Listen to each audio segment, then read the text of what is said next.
Sabi rito, 6. Outside of marriage is not called dating. It is sin.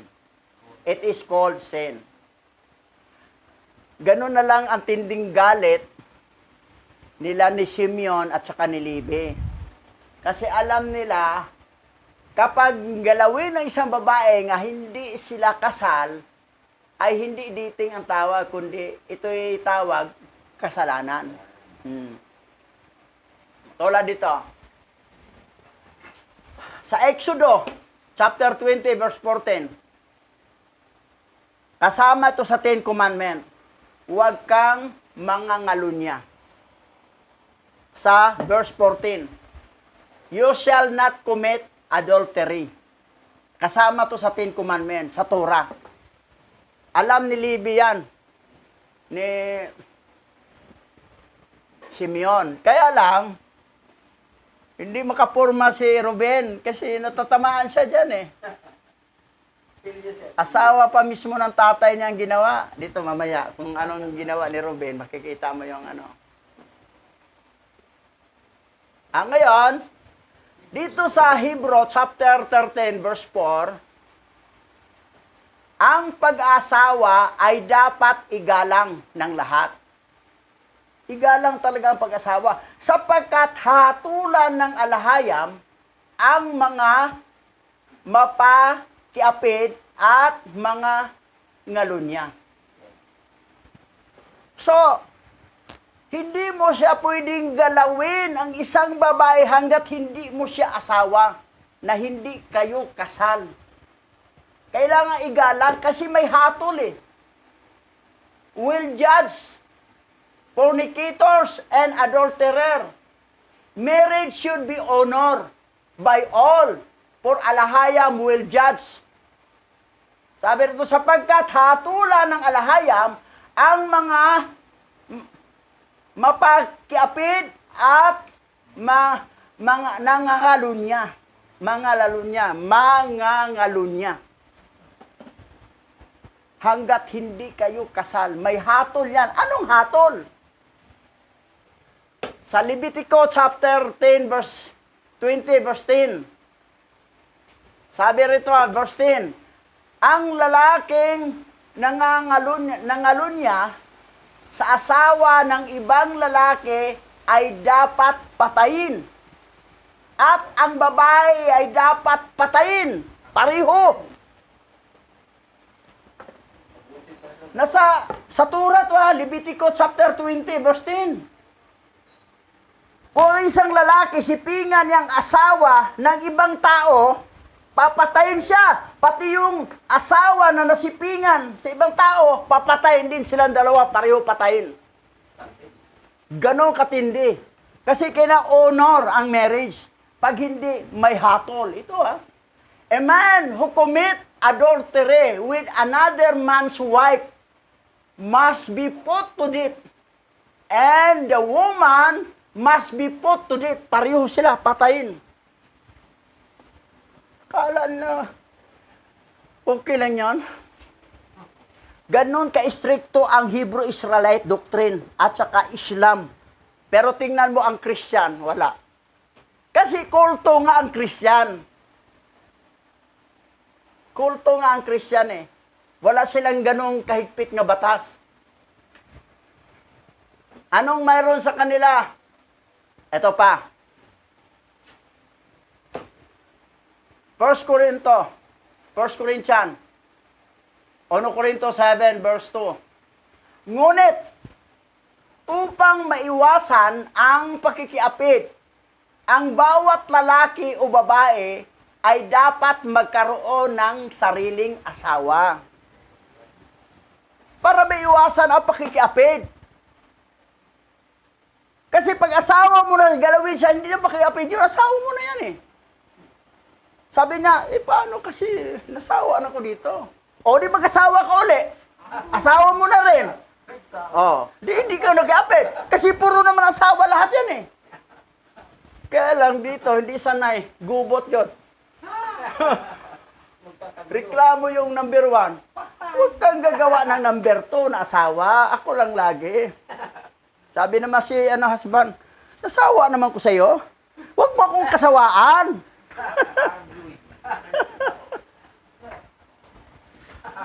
Kasi pag itong lalaki, nasawa sa asawa niya, tumikim siya ng iba na hindi kasal, dapat siyang patayin. Malaking kasalanan talaga. Huwag mo talagang galawin ang babae na hindi mo siya asawa. Dahil hatol kamatayan. Ganun kahigpit ang batas. That's why ganun na lang ang galit nila ni Ruben, ni Simeon at saka ni Levi. Si Ruben, walang nasabi kasi isa rin yung pasawa eh. Tamimi siya din. Pero mo but to avoid fornication, each man or woman should have his own wife. Hindi mo siya matawag na wife mo siya o husband hanggat hindi kayo kasal. Sa doktrin ng Christian, gano'n rin, magpakasal, maghiwala rin. Problema pang annulment, laking gastos, huwag na lang. Shipping na lang kahit walang kasal. Marami ng mga anak, dorimi pasulating mga anak. Pero tanongin mo, kasal ba kayo sa mo? Hindi. Tingnan mo. Doktrina ng Kristiyano, mga pastor, tingnan mo mga membro ninyo. Nagsamang walang kasal, malaking kasalanan yan. Hatol kamatayan yan. Tapos sabihin nyo, tama kayo? Anong tama? Kulto ang Christianity. Dahil ito ang doktrinang pinabayaan. Sumasali pa kayo sa isang... Ito, sumasali pa kayo dito. Ito ang matinding bakbaka ng barbakihan. Valentine's Day. Pagan holiday is our demonic holiday, yung Valentine's Day. Kayo mga pastor ng buwan naging Christian, nakikisali din kayo dito. Namigay nga ng mga, mga pastor, mamigay ng tasa, pang Valentine's. Tapos card. Hindi accepted yun sa Hebrew Israelite, pati sa Islam. Hindi accepted yun. Malaking kasalanan to eh. Flowers. Adaming magbibinta ng bulaklak na malaki kita. Tapos, Valentine's Day. may mga membro kayo nagsama, may mga anak na walang kasal. Hindi pwede yan. Hatol kamatayan yun eh. Nako. Yan ang ugali ng Christian. That's why ang Christian, kulto talaga. Sa Muslim, hindi pwede yan. Sa Hebrew Israel, hindi pwede. Papatayin talaga kasi nasa batas yun eh. Papatayin talaga yun sa Okay lang. Sipingan. Hindi mo siya asawa. Paano kasi nasawa na ko? Magdagdag ka. Magpakasal ka ng iba. 2, 3, 4. Agoy. Kaya lang problema, reklamo naman itong una. Gubot ang labas. Alam mo yung salitang gubot? Alam mo yon? Gulo. Bisaya kasi salita. Ilocana kasi pastora eh. Gubot. Ibig sabihin, gulo. Magreklamo ang asawa. Magkagulo. Ayun siya pumayag. Gubot ang tawag doon. Tiis na lang. Walay kita. Tiis na lang basta. Walay kita. So yan ang Sabihin nyo Christianity, okay? Tingnan nyo mga pamilya nyo, kamag-anak nyo. Nagsasama bang walang kasal? Malaking kasalanan yan. That's why kung malaman ko na basbasan ko kayo. Para hindi na kayo matigil ng pagkakasala niyo. Pwede naman basbasan yan eh. Kasal na rin yon, kahit walang record sa iniso. Basta may basbas. Kasi kung wala, nagsama, wala basbas, kasalanan yon. Yung magulang, pinabayaan ng mga anak ng ganon, damay ka rin sa kasalanan nila. Magmamaynos ang reward mo doon sa langit, bangkita ang bagsak mo. Dapat talaga, basbasan. Hindi po pwedeng galawin ang isang babae o asawa ng ibang tao dahil hindi mo siya asawa. Kahit pag-girlfriend mo siya, hindi mo rin siya asawa, hanggat hindi kayo kasal, wala kang karapatan gumagalaw. Ganun nagkahigpit ng ginawa ni Simeon at saka ni Levi. Galit na galit sila kay Sikim na dapat hatol kamatayan itong mag-ama. Gamit na katalayunan, sige, tuliin natin ito. Para pag kirot na, dali na natin siyang patayin. Opo sila, walang makatayo. Oh. Pag Oh, business ganon. Sila, yan na, tirahin na Pagkatapos natin. atong hakbag lang, tapa na lang. Ah. Ito First Corinthians chapter 5 verse 1. Narinig ko na ang ilan sa inyo ay nakiapid. Nakipagtalik siya sa asawa ng kanyang ama. O, si Ruben, panganay ni Israel. Kahit na ang mga hintil ay hindi gumawa ng gayong imoralidad. Mga hintil nga iba hindi gumawa ng ganon. Nakipagtalik ka sa asawa ng tatay mo. Kasi yung tatay mo maraming asawa. Tapos yung tatay mo siguro may edad na, hindi nakabili ng Viagra. Tapos ito naman, naghanap mo. Ikaw, pwede ka? Ah, yan ang ginawa ni Naamay. Di ba? Nagpagalaw siya sa kanyang anak na si Ham. Eh, nasumpa tuloy si Ham, naging itim. Hindi naman itim si Ham, originally. Yung mga Afrika na itim sila lahat. Nasa ilalim ng sumpa yan sa inyong mga ninunong si Ham. At na itim. Negro. Lahat ng itim ay ano, lahi ni Israel. May lahi din pala si Ham. Ngayon, anong sabi? Verse 2. Nagyayabang pa rin sa kanyang ginagawa. Nagyabang pa. Ito ay dapat na ikahiya at ikalungkot. At kung sino man ang gumawa nito ay dapat paalisin sa kapulungan. Sa English, still bragging about what he does. This should be shameful and sad. And whatever did, this should be expelled from the assembly. Tatanggalin talaga sa assembly. Tiwalag. Tiwalag talaga siya. Sabi ni Paul yun sa Korinto, ang kausap ni Paul sa Korinto, hindi lang pala hintil, mga Hebreo din mo. Pansinin mo ha. Oh. Sabi na narinig ko na ang ilan sa inyo ay nakiapid. Nakipagtalik siya sa asawa ng kanyang ama. Kahit sa mga hintil, ay hindi ginawa ang gayong immoral. Kahit sa mga hintil. So ang kausap ni Pablo dito, mga Hebreo. Na kahit ang hintil hindi ginawa. Pero itong Hebreo na yung ginawa ninyo. Lahi ni Ruben.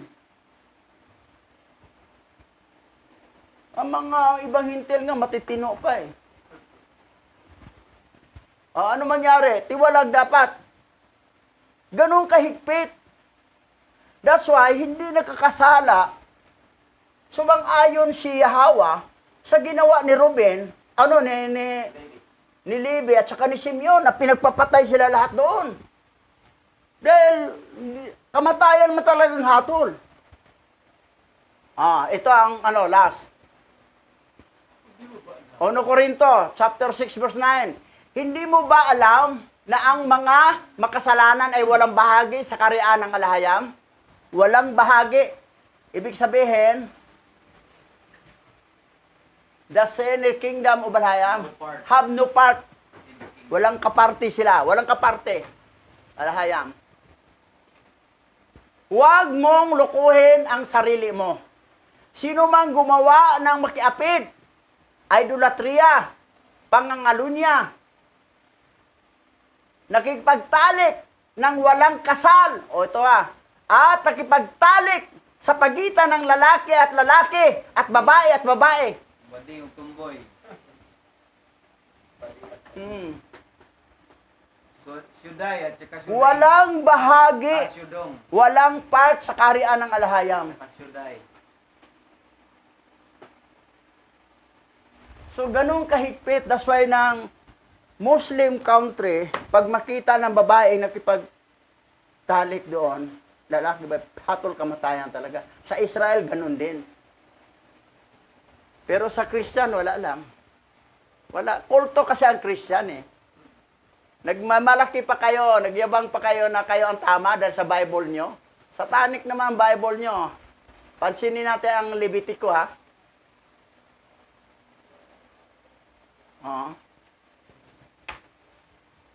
Ito. Levitico chapter 20 verse 10. Ang lalaking nangalunya sa asawa ng ibang lalaki ay dapat patayin at ang babae ay dapat patayin. Pareho silang dalawa patayin. Pero talamak to sa mga Christian.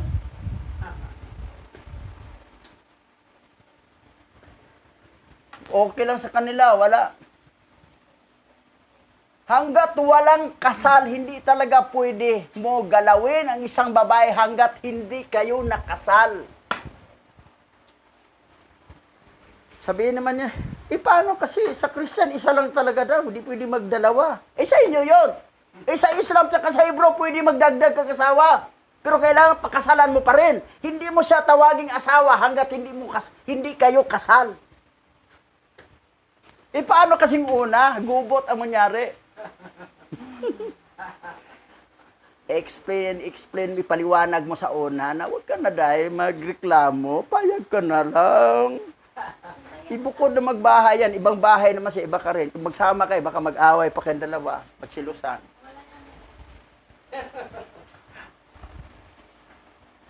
Ayaw mo, di balik ka sa Christian. Yan ang galing ng Christian eh. Pero sa Hebrew at saka sa Islam, pero depende naman sa lalaki. Kung hindi na maghanap ang lalaki ng ibang babae, yung magdagdag pag-asawa, ang madalas lang kasi sa lalaki, yung mainit pa sa salaman eh. Pero kung hindi naman, wala na, puro trabaho ng isip, paglilingkod, bakit magdagdag pa siya? Isa na lang. Kasi disturbo din yun eh. Pag marami, disturbo din. Tapos, magdagdag kapag palamunin, okay lang milyonarya yan. Pag milyonarya yan, okay yon. Pero dagdag ng palamunin, pero busy na tayo sa paglilingkod. Magsabay, magkalabit yung dalawa. Punta ka doon. Wala na. Di na kaya ni Manoy. Surrender na si Manoy. Kung tuusin, pareho rin mag-itsura yan eh. Mukha lang magkaiba, pero sa babang itsura, pareho lang yun eh. Wala namang magkaibang mukha. Isang mukha lang yun sa baba. Naintindihan ninyo? Ito kasi ang batas na hindi mo pwede sipingan hanggat hindi mo siya asawa. Ang katwiran kasi ng mga ibang Christian, magpakasal kami, maghiwalay pa rin kami. Di problema pang annulment, di magsama na lang kami kahit walang kasal. Ito na, 7 ng anak namin. Hindi kasi dinidiin sa pastor na bawal ang siping hanggat walang kasal. Hindi kasi iniwanag to. Sa nasa Corinthians 9. 6:9 pala. Itong honor honor. Corinthians 6:9. Sa baba.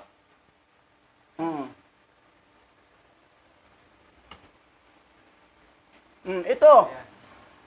Ang pag-asawa ay dapat igalang ng lahat. Sapagkat hatulan ng alahayam ang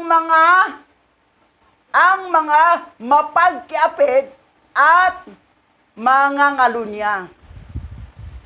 Ang tawag diyan pakikiapid at pangalunya hanggat hindi kayo kasal. Kahit pa dami na kayong anak, matagal na kayo, ang daming araw yung pangalo niya. Mulang simulang sinipingan mo siya hanggang nagkaanak kayo ng 7 o 1 dosina bang anak nyo. Hanggat wala kayo kasal, pangangalo niya pa rin yan at pakiapid. Akala ba nyo sa langit kayo mapunta? Ang mga may binhi ni Yahweh, hindi yan makapagtiis. Magpakasal talaga yan. That's why marami tayong binasbasan na nagsasama na hindi kasal. Paano kasi walang record sa iniso? Bakit nung araw may iniso ba doon? May PSA ba? Wala namang PSA doon eh. Ay, importante, may nagbasbas sa inyo, may nagkasal sa inyo. Walang ninog-ninang. Bakit doon? May ninog-ninang ba sila si Bilha at saka si Jacob? Si Leah at saka si ano, wala namang ninong-ninang doon. Basta importante may nagbasbas.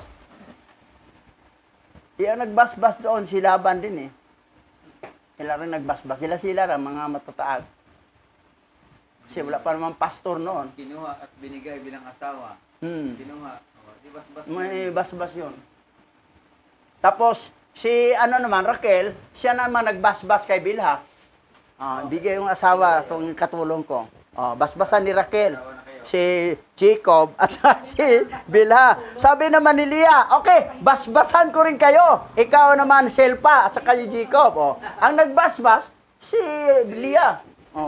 At least, kasal. Ha? Paintulog yan kaya. Paintulog.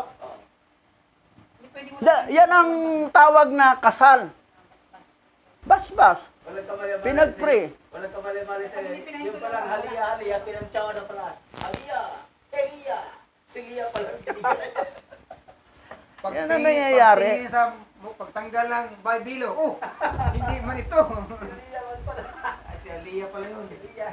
Yan na nga na, Leah. ang Christian talaga, hindi pa talaga sila na na orient. Sabihin naman nila na, nabago naman buhay, na ano naman. Nabago? Yung ito importanteng katuruan? Nasunod ba sa Christian to? Ande? Banyes? Ha? Nasunod ba to? Tingnan mo mga membro mo. May mga membro ka ba nagsama na hindi kasal, may mga anak na? Sasagutin mo yan. Dapat. Ito si Andy Banyes, classmate ko yan eh. Ninang pala ito na to. Ninong pala to nila. Pastor Richard. Mahina at saka sa kasal. Starring ka na ngayon ha.